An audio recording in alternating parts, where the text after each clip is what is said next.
5 Länder, 4000 Kilometer mit dem Dauertest der Aprilia Touareg 660 im 2024 Jahr unterwegs gewesen.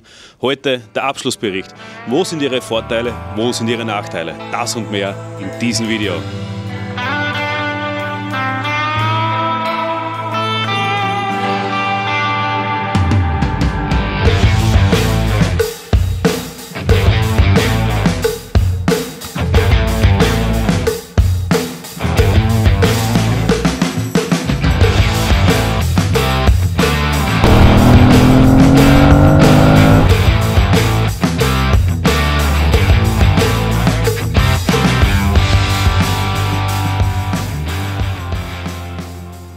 Ja, alles hat ein Ende, nur die Wurst hat zwei, so sagt man es halt, zumindest in Österreich. Wahrscheinlich würde man es in Deutschland genauso sagen. Und so ist es eben auch mit der Aprilia Touareg 660, die ich jetzt 2024 als Dauertester knapp 4 Monate habe nutzen dürfen. War damit ja in 5 Ländern und unter anderem auch auf einer richtig schönen Reise im Piemont in den Westalpen. Da gibt es schon ein Video dazu. Also wenn ihr da ein paar schöne Drohnenaufnahmen sehen wollt, beziehungsweise wie sie dann Offroad so performt, schaut auch da gerne rein.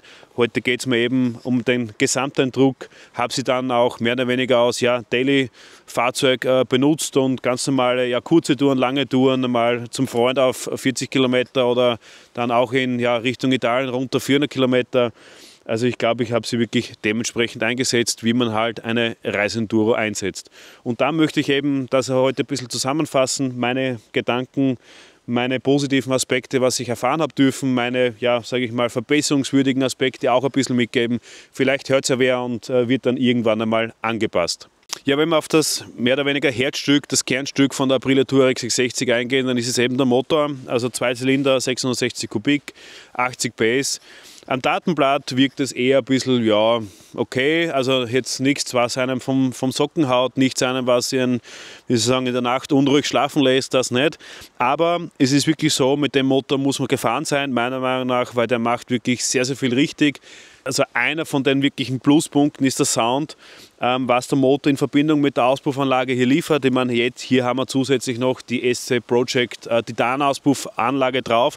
Aber ich kann euch sagen, vom Sound her, ein bisschen was bringt es, aber er ist mit dem Originalauspuff auch wirklich richtig geil. Das muss man echt sagen. Ich habe das sehr gern, dieses kernige, bassige, aber nicht irgendwie schreiende oder aufdringliche.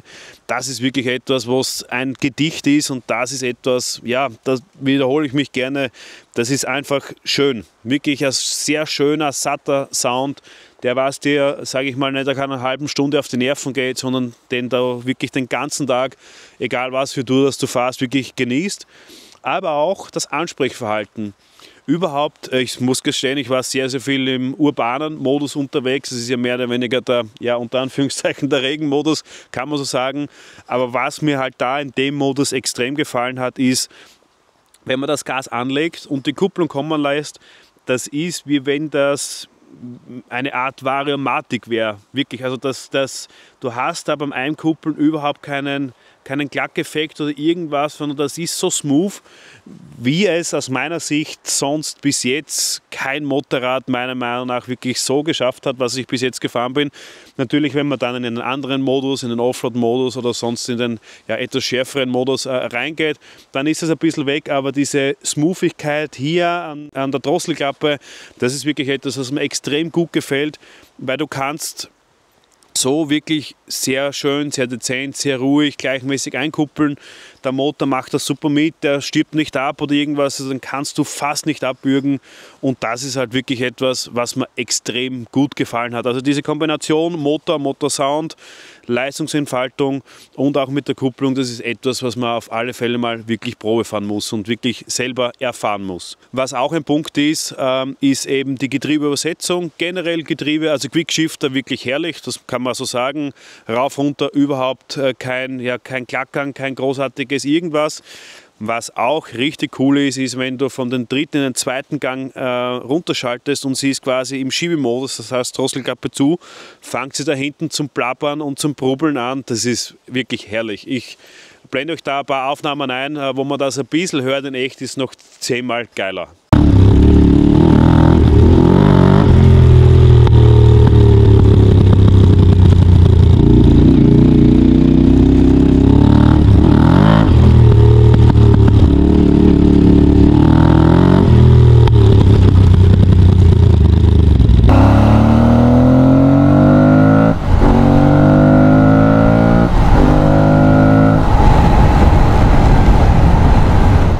Ja, und was ich euch auf alle Fälle noch ans Herz legen kann, ist eben diesen Quickshifter zu aktivieren bzw. dazu zu bestellen. Der kostet meiner Meinung nach 280 €, aber der Quickshifter mit der Blipper-Funktion funktioniert wirklich tadellos, muss man echt sagen. Wenn wir auf Punkte gleich kommen oder beziehungsweise mal einen Punkt dann einbauen zwischendurch nach, sage ich mal, den positiven Aspekten. Ein Punkt, was meiner Meinung nach nicht unbedingt der optimalste ist, ist eben die Bremse. Überhaupt vorne, hinten, sage ich mal, ist sie in Ordnung, da ist sie auch richtig dimensioniert. Vorne von den Dimensionen her ist das wirklich in einer guten Liga, aber man merkt halt, dass, sage ich mal, die Bremszange nicht mehr auf diesem Niveau ist, was vielleicht ein oder andere in ihrer Kategorie, ein Tiger 800, eine Africa Twin oder sonst was da in dieser Liga unterwegs ist. Die sind da auf der Vorderradbremse zumindest stärker, das muss man sagen. Ich glaube, dass man es vielleicht wenn man Sinterbelege nehmen würde, also die Bremszange an sich von Brembo ist jetzt keine schlechte. Ich glaube, wenn man da andere Bremsbeläge nehmen würde, dass man da das eine oder andere noch ein bisschen rausholen könnte, wenn man das möchte. Der Vorteil aber trotzdem ist halt, dass sie eben nicht bissig ist und dass sie halt an dem Gelände auch wieder sehr, sehr fein und sehr, sehr schön zum Dosieren ist. Ja, nach einem negativen Punkt kommen wir wieder zu einem positiven Punkt. Das ist wirklich das Thema rund um die Ergonomie und da gehören mehrere Faktoren dazu. Punkt 1, Fußrasten, das ist etwas, was ich normal bei jedem Motorradl tausche. Das brauchst du bei der Touareg nicht tauschen. Von Haus aus Gummieinsätze drinnen. Wenn du die rausnimmst, hast du wirklich sehr, sehr schöne, sehr, sehr breite Footbags. Also da brauchst du nicht zusätzlich irgendein Geld in die Hand nehmen und dass da ein bisschen nachhilfst. In Kombination mit der wirklich sehr komfortablen Sitzbank. Also habe ich wirklich gern, muss ich echt sagen, weil der Schaumstoff gut gepolstert ist, also nicht zu weich, nicht zu hart ist. Auch die Breite da hinten ist gut, auch dass sie schön durchgehend ist. Und auch im Gelände, da kann man sich schön bewegen. Man kann ein bisschen weiter nach vorne, wenn es ein bisschen aggressiver wird. Man kann nach hinten, also da hat man auf alle Fälle einen sehr, sehr guten Platz. Auch der Lenker bei der Touareg von Haus aus schon wirklich etwas hoch. Ich mag das, also Lenkerhöhung hier in diesem Bereich überhaupt nicht nötig. Auch die Breite wirklich sehr, sehr gut. Also so das Ergonomiekonzept von Fußrasten, Sattel, Lenkerposition, auch im Stehend, stehe sehr aufrecht drauf, das passt wirklich sehr, sehr gut.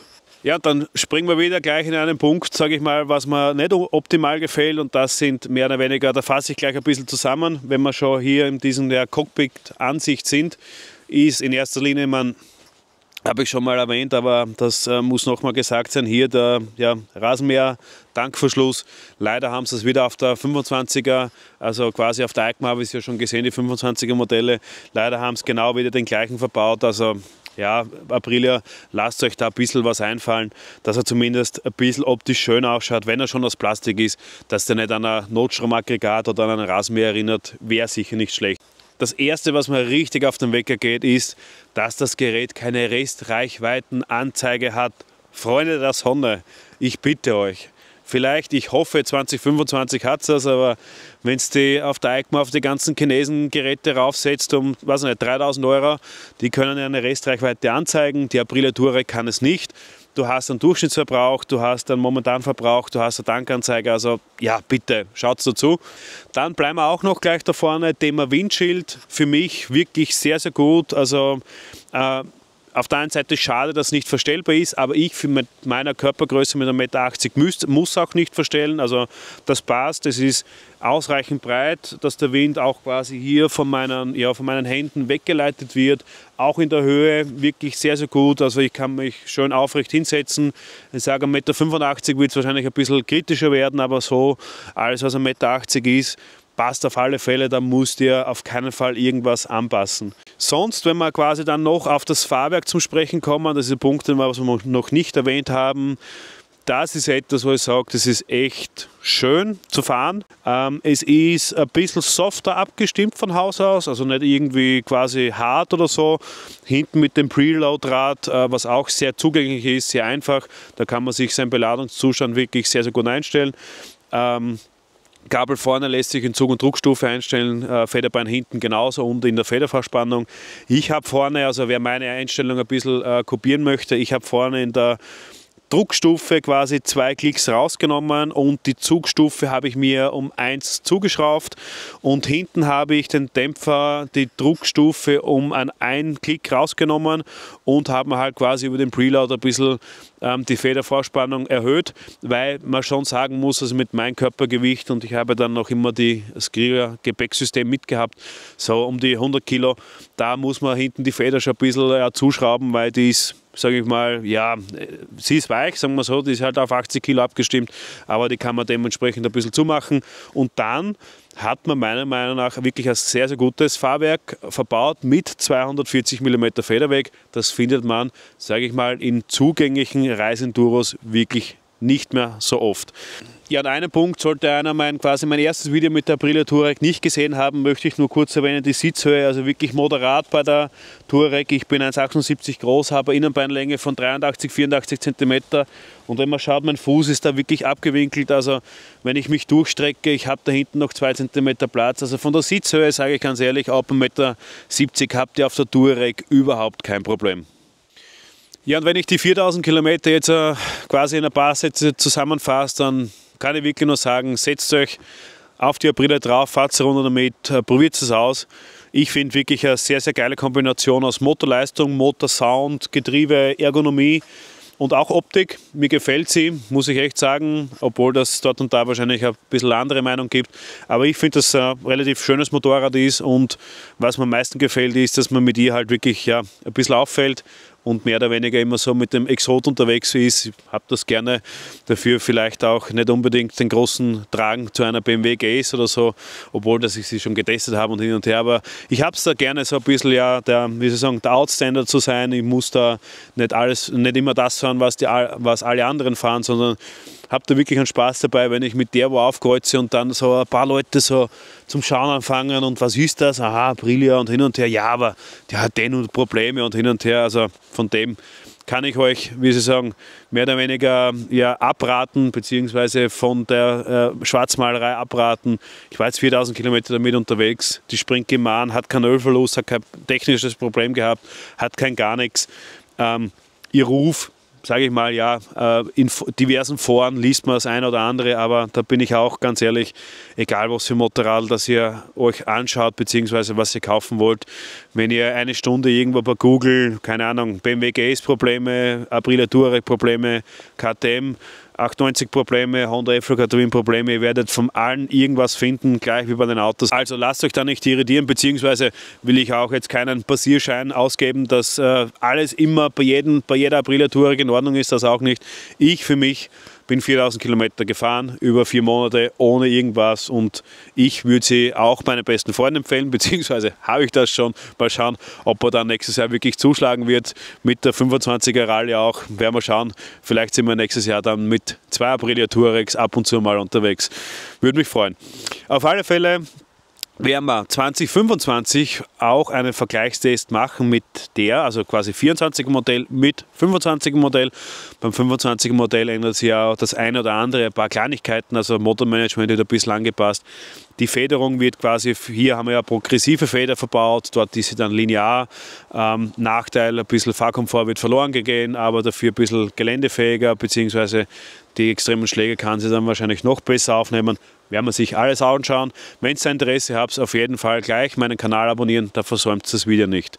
Ich hoffe, dass euch quasi meine Zusammenfassung über die Aprilia Touareg gefallen hat. Wenn ja, lasst mir einen Daumen da. Wie gesagt, abonnieren, gerne, sehr, sehr gerne, würde ich mich riesig darüber freuen.